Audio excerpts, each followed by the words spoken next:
এই তো সকাল এখন ৮টা বাজে। আর এই ৮টার সময়ই মানে রাবথা স্কুলে চলে গেছে। আর আমি উঠেছি মূলত একদম 5:30টায়। উঠে রাবথার জন্য খাবার রেডি করলাম, অনেক ভোরবেলা থেকে খাবার টাবার রেডি করে ওকে ডেকে উঠালাম, রেডি করালাম স্কুলের জন্য। বাট কিছুই খাওয়াতে পারলাম না, না খেয়ে স্কুলে চলে গেল। আর এদিকে আমি একটু খেয়ে নিলাম, কালকে রাত থেকে আমি কিছু খাইনি।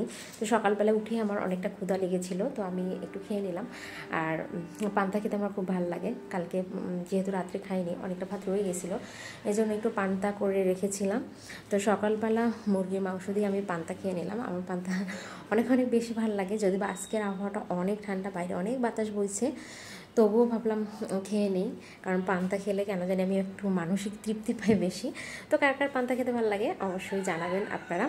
আমার মতো কে কে আর কি পান্তা পাগল আছেন। আর সেটা মানে হতেই হবে না আলু ভর্তা, মাছ ভাজি, এরকম কিছু না। আমি যে কোনো তরকারিতেই পান্তা খেতে পারি, যে কোনো তরকারি বা যে কোনো ভর্তা, শাক যা থাকে তা দিয়ে খেতে আমার খুব ভালো লাগে।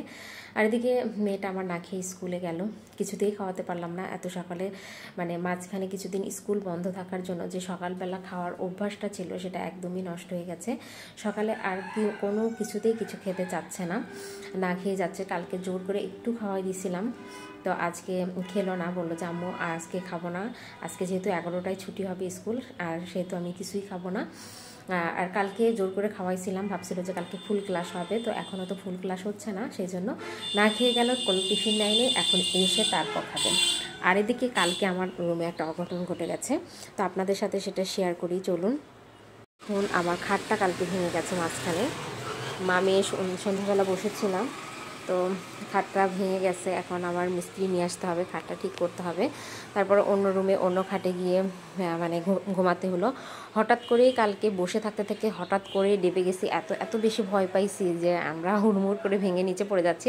যদিও বা নিচে পড়ে যায়নি, ঠিক ভাঙা জায়গাটার মধ্যে আমি বসেছিলাম। আর রাবথাও ওই জায়গায় এসে মানে আমার পাশে বসছিল, বসা মাত্রই ভেঙে গেছে। মানে দীর্ঘদিন থেকেই মনে হচ্ছিল যে খাটটা আমার ভাঙবে, মানে এরকম একটা পজিশন হয়েছিল। তো এখন মিস্ত্রি নিয়ে এসে আপাতত এটা ঠিক করতে হবে, কারণ এই মুহূর্তে খাট কেনার মতো কোনো পরিস্থিতি আমার কাছে নেই। তো বাধ্য হয়ে হয়তো নতুন করে আবার মানে এটা ঠিক করে নিতে হবে, দেখি ঠিক হয় কি না। তো সেই জন্য আমরা কালকে পাশের রুমে ঘুমাইছিলাম, মানে আমাদের তো আরও এক বেডরুম আছে, সেখানে ঘুমিয়েছিলাম। তো এটাই মানে মানে এতটা ভয় পাইছিলাম ভেঙে যাওয়ার সময়, কি আর বলবো, হঠাৎ করে এরকম একটা কাণ্ড হওয়াতে। এগুলো করতে গিয়ে কালকে রাত্রে আর খাওয়া দাওয়া হয়নি, তো সেই জন্যই সকালবেলা উঠেই সকাল সকাল খেয়ে নিলাম। আর এখন যেহেতু রাবথা নেই, স্কুলে গেছে, আর এই সময়টা আমি একটু ঘুমিয়ে নেব, একটু রেস্ট নেব। তো সবাই ভালো থাকবেন, সুস্থ থাকবেন। আজকের মতো বিদায় নিচ্ছি, মানে এখনকার মতো বিদায় নিচ্ছি। আল্লাহ হাফেজ।